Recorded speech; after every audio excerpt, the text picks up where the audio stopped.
본문은 다 아시는 유명한 아브라함의 전쟁 참여 이야기, 아브라함의 군사적 행동 이야기인데요. 롯이 4명의 왕들과 5명의 왕들의 전쟁의 피해자가 됐습니다.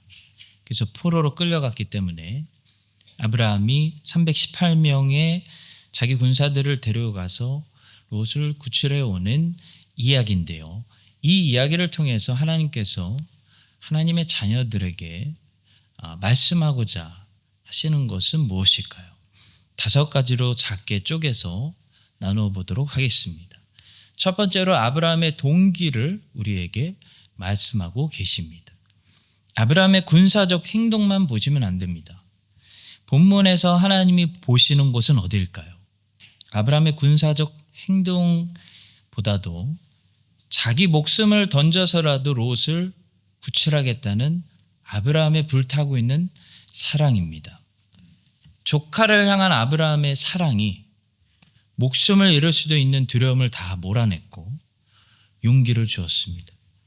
여러분, 용기는 사랑이 없기 때문에 없는 거지 자신감이 없어서 없는 것이 아닙니다. 성경은 사랑이 두려움을 쫓아낸다고 말하고 있지 자신감이 두려움을 쫓아낸다고 말하고 있지 않습니다. 사랑 안에 두려움이 없고 온전한 사랑이 두려움을 내쫓나니 두려움에는 형벌이 있음이라. 두려워하는 자는 사랑 안에서 온전히 이루지 못하였느니라. 자기 자식이 어디 잡혀갔다고 생각해 보십시오. 어떤 부모가 그 유괴범들이 무서워서 안 가겠습니까? 가서 집단으로 폭행당하더라도 내 자식 찾아올 수 있다면 뭐가 두렵겠습니까? 죽음인들 두렵겠습니까? 내 자식이 잡혀갔는데. 그게 무엇이죠? 사랑입니다. 부모는 자식을 너무 사랑하니까 진짜 죽는 게 두렵지 않습니다. 하나님이 지금 아브라함에게서 보시는 거, 하나님이 지금 우리에게도 말씀하고자 하시는 것은 아브라함 속에 발동하고 있는 자기가 죽더라도 가서 조카를 꺼내와야겠다. 얼마나 힘들어하고 있을까. 가서 살려내와야겠다는 그 아브라함의 동기, 그 불타는 아브라함의 사랑입니다. 우리의 동기 속에 오늘 현재 이 사랑이 얼마나 불타고 있습니까? 오늘 하나님이 우리에게 말씀하십니다. 이 사랑이 있다면 여러분, 우리는 아무것도 별로 두려워하지 않을 거예요. 내가 손해볼 거, 내가 화살 맞을 거 아무것도 두렵지 않습니다. 이 동기만 있다면 별로 두렵지 않습니다. 신경 쓰지 않습니다. 내가 힘들어질 거, 내가 고통당할 거, 상처받을 거 두렵지 않습니다. 오라고 하세요. 다 받을게요. 두렵지 않습니다. 왜 그렇죠? 사랑하기 때문이에요. 사랑하기 때문이에요. 도와줘야겠다. 구해줘야겠다. 사랑하기 때문입니다. 사랑이 항상 다 이깁니다. 사랑이 다 이깁니다. 사랑하면 끝나는 겁니다. 사랑하는 사람이 이기는 겁니다. 어떤 사람들은 아브라함이 어떻게 사람을 죽이는 전쟁을 할 수 있느냐, 아브라함의 군사적 행동만 주목하는 사람들이 있습니다. 크리스찬이 어떻게 총을 들고 군사적 행동을 할 수 있는가, 그렇게 생각하는 사람들도 많습니다. 종교개혁 시대 때 제세례파라는 급진적 종교개혁 세력이 있었습니다. 그들은 나중에 신학적으로도 이단으로 정죄되었습니다. 근데 그들은 특히 전쟁을 거부했고 군 입대를 철저하게 거부했습니다. 그들은 전쟁만 본 것이고 군사적 행동만 본 것이죠. 그러나 츠빙글리 같은 종교개혁자는 군대에서 용병으로 오래 싸운 적이 있습니다. 수많은 개혁파들은 전쟁을 했습니다. 물론 전쟁이라는 행동이 최선의 방법은 아니었습니다. 더 최선의 방법이 있었다면 우리는 전쟁을 최고 마지막 수단으로 사용해야 됩니다. 그러나 전쟁밖에 답이 없을 때도 있습니다. 그래서 전쟁을 한 크리스찬들은 역사에 많습니다. 그때 그 사람들의 군사적 행동만 보시면 안 됩니다. 그들이 그렇게 자기 목숨 바쳐서라도 전쟁을 하면서 무엇을 지키려고 했는가를 보셔야 돼요. 그들이 그렇게 지키려고 했던 것은 그들의 동기 안에 사랑이 있었기 때문입니다. 진리를 사랑하기 때문에 진리 지키기 위해서, 복음을 사랑하기 때문에 복음 지키기 위해서, 교회를 너무 사랑하기 때문에 교회 지키기 위해서, 성경이 너무 소중하기 때문에 이 성경 지키기 위해서 목숨 걸고 싸웠습니다. 나라와 국가를 사랑하기 때문에 나라 지키겠다고 싸웠습니다. 가족과 이웃을 너무 사랑하기 때문에 가족과 이웃을 지키기 위해서, 자유가 너무 소중하기 때문에 인간의 자유, 종교의 자유, 예배의 자유를 지키기 위해서 그들은 칼을 들고 총 들고 자기 목숨 희생하면서도 전쟁을 했습니다. 사랑 때문이었습니다. 그들의 군사적 행동만 보지 마십시오. 그들의 사랑의 동기를 보십시오. 그들은 너무 사랑하는 것들을 지키기 위해서 비난받더라도 전쟁에 뛰어들 수밖에 없었습니다. 그들에게 전쟁은 아마 최후의 마지막 선택이었을 것입니다. 그들은 전쟁을 첫 수단으로 사용하지 않았을 것입니다. 항상 야망과 욕심의 동기를 가진 사람들에게 전쟁은 첫 번째 선택이지만 사랑의 동기를 가진 사람들에게 전쟁은 항상 뒤로 미루고 선택하는 최후의 마지막 선택입니다. 본문에서 아브라함은 할 수 없이 마지막 선택을 하고 있습니다. 그것은 칼을 차고 적들을 쫓아가는, 전쟁하는 것이었습니다. 그러나 아브라함의 전쟁 동기는 욕심과 야망과는 거리가 먼 것입니다. 복수도 아니고 미움과 증오도 아닙니다. 아브라함의 전쟁 동기는 사랑이었습니다. 이건 지키는 전쟁이었습니다. 여러분과 제가 이 사실을 기억하고 항상 모든 두려움을 쫓아내는 이 아브라함 속에 지금 가득한 이 사랑의 동기로, 사랑으로 우리의 동기를 채우면서 무엇이든 하실 때 사랑의 넘치는 동기로 두려움 없이 하시기를 사랑의 왕이신 예수님의 이름으로 축원합니다. 두 번째로 영적인 아들 제자를 양육하라 말씀하시는 듯합니다. 어떤 사람들은 아브라함이 데리고 간 이 318명이 너무 작은 숫자가 아닌가라고 생각합니다. 맞습니다. 군대로 생각하면 너무나 작은 숫자죠. 300명이 무슨 군대예요? 그런 생각이 듭니다. 근데 이렇게 생각을 바꿔 보았습니다. 아들이 300명이다. 제자가 300명이다. 내가 영적으로 낳은 내 영적 아들, 그런 사람들이 318명이다. 정말 많은 거죠. 아브라함 대단한 겁니다. 바울은 디모데를 아들이라고 불렀습니다. 베드로는 마가를 아들로 생각했습니다. 아들은 영적인 아들을 의미합니다. 바울은 디모데에게 영적인 아버지, 베드로는 마가에게 영적인 아버지였습니다. 이렇게 318명은 그냥 어디 가서 아브라함이 돈 주고 사온 용병이 아니라 아브라함의 집에서 길리고 훈련된 사람들이었습니다. 아브라함이 먹이는 사람들이었습니다. 본문을 보십시오. 아브라함이 그의 조카가 사로잡혔음을 듣고 집에서 길리고 훈련된 자 318명을 거느리고 단까지 쫓아갔어. 이 사람들은 아브라함에게 전쟁만 배운 것이 아니라 아브라함에게 신앙을 배우고 사랑받고 인생을 배우고 인격을 배운, 그래서 전부 아브라함을 닮아가서 아브라함과 같은 방식으로 인생을 살아가는 그런 아브라함의 제자, 아브라함의 영적 아들들, 그런 사람들이었습니다. 성도 여러분, 우리도 아브라함처럼 제자를 삼아야 합니다. 영적인 아들들을 키워야 합니다. 세상 사람들을, 고아들을 입양해서 영적인 아버지가 되어줘야 합니다. 그것이 예수님의 제자의 소명이죠. 우리는 가서 제자 삼아야 됩니다. 예수님은 가서 제자를 삼아 예수님의 모든 것을 가르치라 말씀하셨습니다. 그러므로 너희는 가서 모든 민족을 제자로 삼아 아버지와 아들과 성령의 이름으로 세례를 베풀고 내가 너에게 분부한 모든 것을 가르쳐 지키게 하라. 볼지어다 내가 세상 끝날까지 너희와 항상 함께 있으리라 하시니라. 이 본문의 318명이 어떤 사람들이었을지, 그들이 매우 용감하고 싸움을 잘했다는 사실 외에 우리는 아브라함의 집에서 자라고 훈련받은 이 사람들에 대해서 아는 정보가 별로 없습니다. 그러나 한 가지 알 수 있는 열쇠가 있는데요. 바로 엘리에셀입니다. 창세기 24장에 나오는 아브라함의 종은 아마도 엘리에셀이었을 것 같은데요. 이 종을 통해서 우리는 아브라함의 집에서 자란 이 318명, 이 사람들이 어떤 사람들이었을까, 그들이 어떤 훈련을 받았을지 예측할 수 있게 됩니다. 이삭의 아내를 찾기 위해서 먼 길을 떠난 아브라함의 종 엘리에셀, 창세기 24장에서 보여주는 그의 모습들은 어떤 모습인가요? 그는 믿을 수 있는 사람이었습니다. 아브라함은 그를 철저하게 신뢰했습니다.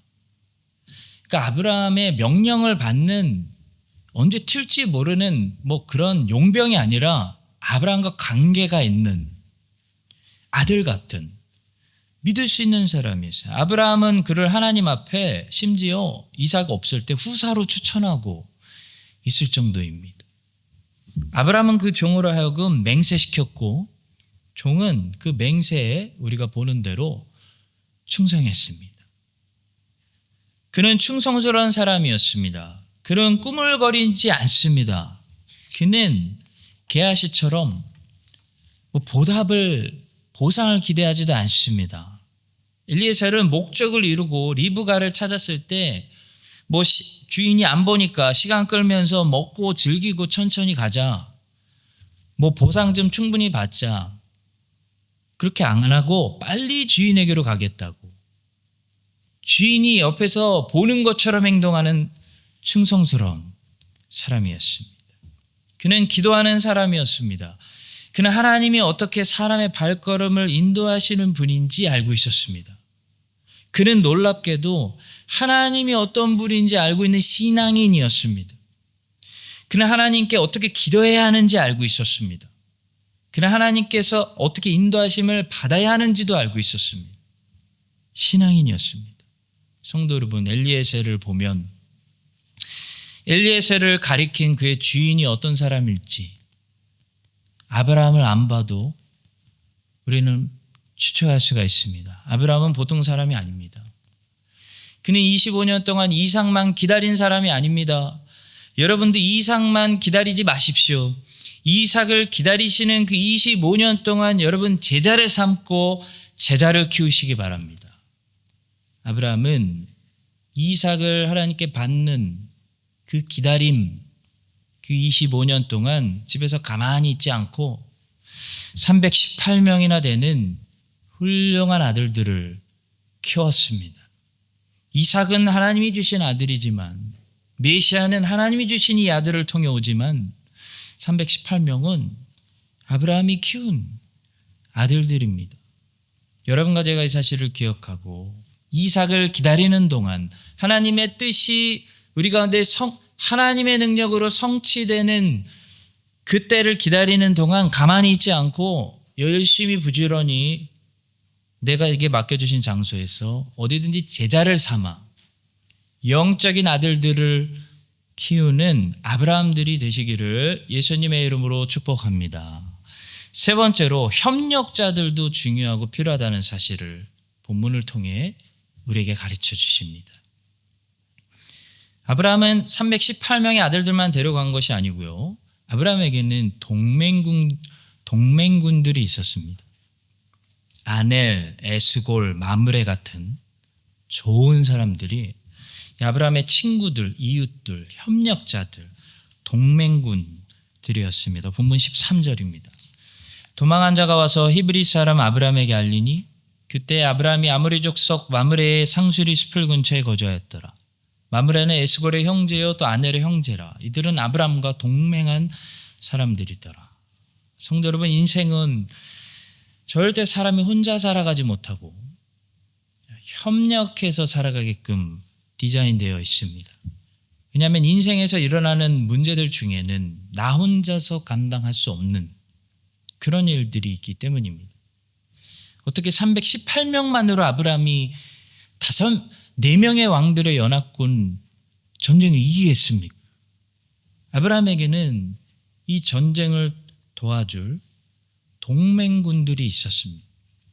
아브라함이 이렇게 기꺼이 도움을 받고 있는 것을 보니까요, 아브라함은 분명히 평소에 기꺼이 도와주는 좋은 관계를 가지고 있었을 것입니다. 평소에 도와주는 사람이 위기 때 도움을 받을 수 있는 것은 인간관계에서 당연한 겁니다. 아브라함이 평소에 이웃들과 어떤 관계를 맺고 있었는지 우리는 잘 생각할 수 있고, 그걸 또 잘 보여주는 한 장면이 나오죠. 바로 사라가 죽었을 때 사라의 매장지를 구입하는 이야기가 성경에 하나 나옵니다. 아브라함이 평소에 이 이웃들과 얼마나 잘 지내는 사람이었으면 매장지를 이웃들이 당연히 그냥 드리려고 하고 있어요. 아브라함이니까 당연히 드려야지. 아브라함이 평소에 재수없는 사람이었으면 그렇게 했을까요? 돈 받을 것 다 받고 바가지 씌워서 팔지 않았을까요? 아브라함이 얼마나 평소에 존경을 받는 사람이었는지, 아브라함을 보지 말고 아브라함을 대하고 있는 이웃들 보니까 알 수가 있습니다. 아브라함은 하나님의 도우심을 철저하게 의지하고 있는 신앙인이죠. 도움이 여호와로부터 온다는 걸 알고 있는 신앙인입니다. 그런데 그 참된 신앙인이 사람들의 도움을 받아야 한다는 사실과 모순되지 않습니다. 성도 여러분, 우리는 아브라함처럼 하나님의 도우심만을 의지해야 됩니다. 왜냐하면 결국 전쟁의 결과는 여호와께만 속했기 때문입니다. 결과는 하나님이 해주셔야 됩니다. 아무리 다 준비했어도 하나님이 안 주시면 결과 안 나오고, 아무리 부족했어도 하나님이 주시면 결과 나옵니다. 모든 결과가 하나님으로부터 옵니다. 이게 신앙이죠.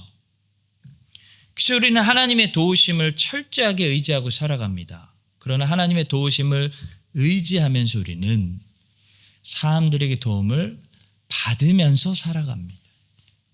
하나님은 보통 사람들을 통해서 우리를 도와주십니다. 하나님은 돌들과 천사와 별들, 루터 앞에 내리쳤던 천둥 번개, 동물의 입술도 가끔 사용하시지만 하나님의 주된 도구는 사람입니다. 하나님은 발람이 탔던 나귀의 입술보다 발람의 입술을 훨씬 더 많이 사용하셨습니다. 발람이 탔던 나귀는 발람에게 경고하는 말만 하고 끝났지만 몇 마디 안 하고 끝났어요. 왜 때리는가?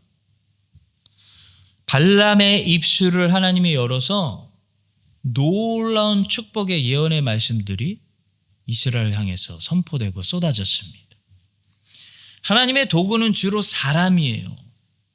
사람이기 때문에 우리는 하나님의 도우심을 의지하면서 기도하고 살아가지만 사람들에게 도움을 받으면서 살아가지 않으면 인생은 절대 혼자 살아갈 수가 없습니다.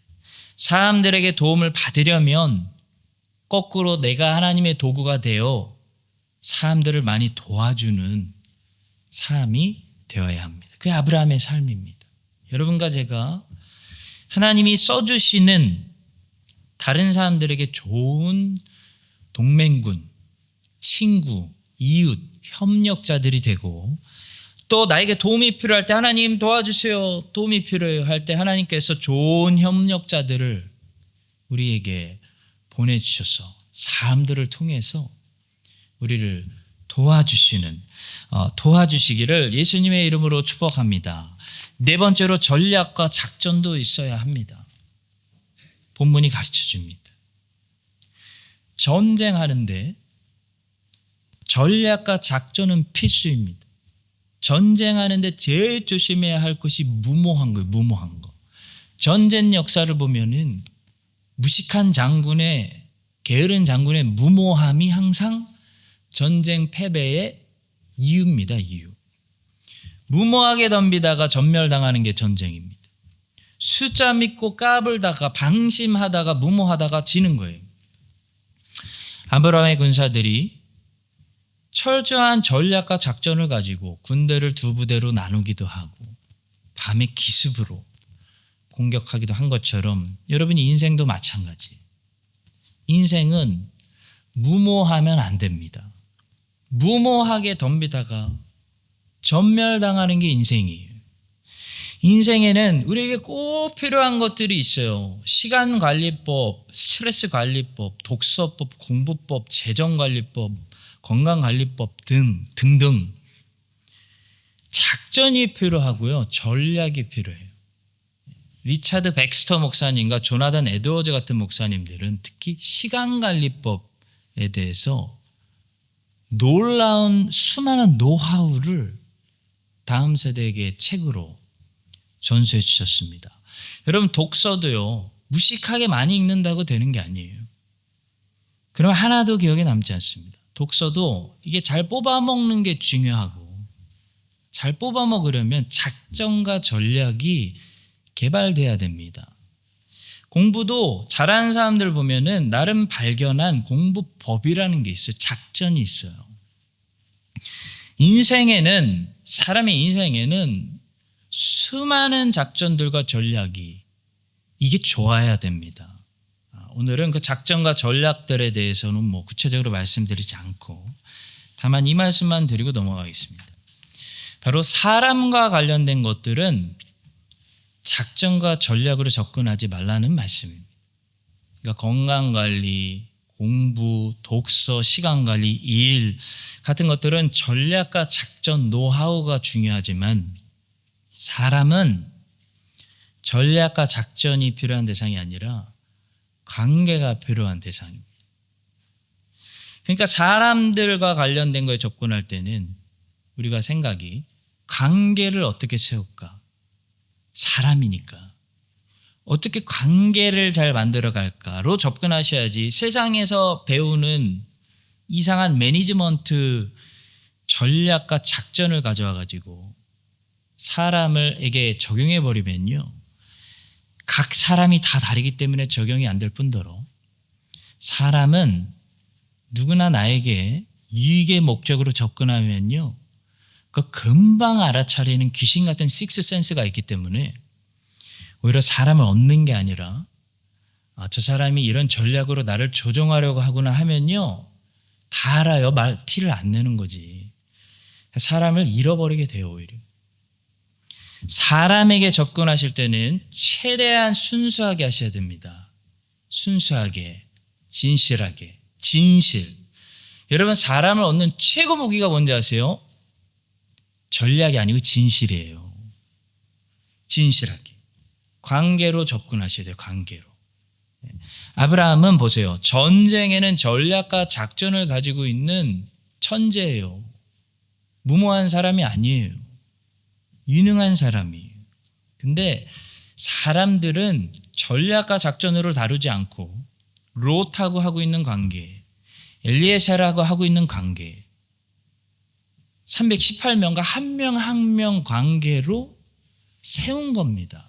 그러니까 아브라함을 리더십을 따라가는 거예요. 이 사람들이. 조종당하는 게 아니라. 여러분과 제가 이 사실을 기억하고 여러분 인생은 전략도 중요합니다. 아브라함처럼 우리가 공부하는 거 전략 없이 공부하면 공부 못해요. 열심히 해도. 공부 어른들한테 특히 그 공부 잘하신 분들한테 전략을 알려달라고 그래요. 전략을. 독서, 경제활동, 자기관리, 시간관리, 부부관계, 자녀교육 이게 다 전략이 필요하고 작전이 필요해요. 건강관리 같은 것들에는 좋은 노하우를 계속 발전시키시고 그걸 나누시고 하시되 사람들에게는 작전과 전략 이상한 책 읽으시고 그런 거 쓰지 마시고요. 순수하게 관계로 접근하셔서 좋은 관계들을 세우시는 그래서 사람을 조종하려고 하는 게 아니라 사람들이 따라오게끔 이끌어주는 아브라함 같은 사람들이 되시기를 예수님의 이름으로 축복합니다. 자, 마지막 5번째는 결론이에요. 그래서 아브라함이 전쟁을 통해서 누구를 구했는가? 하나님은 우리에게 우리의 인생을 통해서 누구를 구하려고 하시는가? 그런 말씀을 하세요. 자, 아브라함은 네 부류의 사람들을 구했습니다. 우리들이 우리의 인생을 통해서 네 부류의 사람들을 주님이 구하고자 하십니다. 첫 번째는 친족 가족입니다. 아브라함은 롯을 구했습니다. 조카를 구했습니다. 여러분과 저도 우리의 인생을 통해서 우리의 가족들, 우리 친족들을 구해야 됩니다. 아브라함은 롯을 모른 채 하지 않았어요. 우리도 모른 채 하면 안 돼요. 우리 가족을 주님은 구하기 원하세요. 예수를 믿는 순간부터 우리는 더 이상 우리 가족 관계 안에서도 더 이상 철없는 아들, 철없는 딸이 아니에요. 철없는 조카가 아닙니다. 예수를 믿는 순간부터 우리는 우리 가족에서 누군지 아세요? 사도 바울입니다. 사도 바울. 그래서 때로는 불편합니다. 왜냐하면 저도 가족들이 목사로 봐요. 가족들 앞에서는 좀 긴장도 풀어주고 철없는 아들이고 싶은데 그렇게 더 이제는 안 보더라고, 나이도 들고. 가족들도 목사로 봐요. 근데 그 부담을 져야 됩니다. 예수를 믿는 순간부터 가족들 안에서 우린 사도 바울이에요. 하나님은 나를 통해 내 가족을 전도하고 예수께로 이끌고 구원하시기 원하십니다. 하나님은 나를 사도 바울처럼 모세처럼 내 가족에게로 보내시고 세우셨습니다. 그래서 아브라함이 친족을 구한 것처럼 하나님은 크리스찬이 된 여러분과 저를 통해 우리 가족을 구하기 원하십니다. 그러니 그냥 철없는 아내가 되지 마시고, 철없는 남편이 되지 마시고, 철없는 자녀가 되지 마시고, 크리스찬답게 좀 힘들지만 가족들 앞에서도 복음에 합당한 모습을 항상 취하시기를 바랍니다. 두 번째로 아브라함은 등 돌렸던 사람을 구했습니다. 롯이 마지막으로 만났던 게 언제입니까, 여러분? 재산 문제 때문에였죠. 재산 문제 때문에. 아브라함의 종들과 롯의 종들이 서로 심하게 다투고, 오늘 말로 가면은 재판장에게 간 거, 법정 간 거죠. 아브라함이 한참 그냥 양보해서, 소문나기 싫어서 양보해서, 근데 롯이 버릇없이 좋은 땅을 택해서 재산 반 뚝 잘라서 가져갔을 때가 마지막입니다. 아브라함이 롯을 마지막으로 본 장면은요, 롯이 아브라함의 등 돌리고 떠났던 그 등, 그게 마지막으로 봤던 모습이에요. 근데 아브라함은 그런 롯을 지금 구하러 온 것입니다. 자기 목숨 바쳐. 성도 여러분, 재산 문제 앞에서는 형제도 없고 가족도 없는데, 그 현대인들만의 얘기가 아닙니다. 옛날부터 원래 그랬어요. 아브라함과 롯도 재산 문제 앞에서 삼촌도 없고 가족도 없고 그랬습니다. 하나님은 우리를 통해서 우리를 서운하게 했던 사람들, 나에게 등 돌리고 떠났던 사람들, 좀 심하게 하면 나에게 상처 준 내 원수들도 나를 통해 구출하시기 원하십니다. 여러분, 그런데 스트레스 받지 마십시오. 하나님이 언제 그 일을 행하시냐면요, 그 사람들이 위기에 몰렸을 때 그 일을 행하십니다. 롯이 여전히 잘 살고 은혜도 모를 때 하는 게 아니에요. 롯이 전쟁포로 잡혀가고 땅치고 후회하고 있을 때 하나님 아브라함에게 다가가셔서 그를 용서하자, 그를 구출해오자 하시는 겁니다. 요셉을 팔았던 형들이, 요셉은 여전히 감옥에 있는데 형들은 떵떵거리면서 잘 살고 있는데 하나님이 요셉에게 감옥으로 찾아오셔서 형들 용서하자, 형들 살리자 하시는 거 아닙니다. 어떻게 용서해요? 요셉이 애굽의 총리가 돼서 잘 됐어요.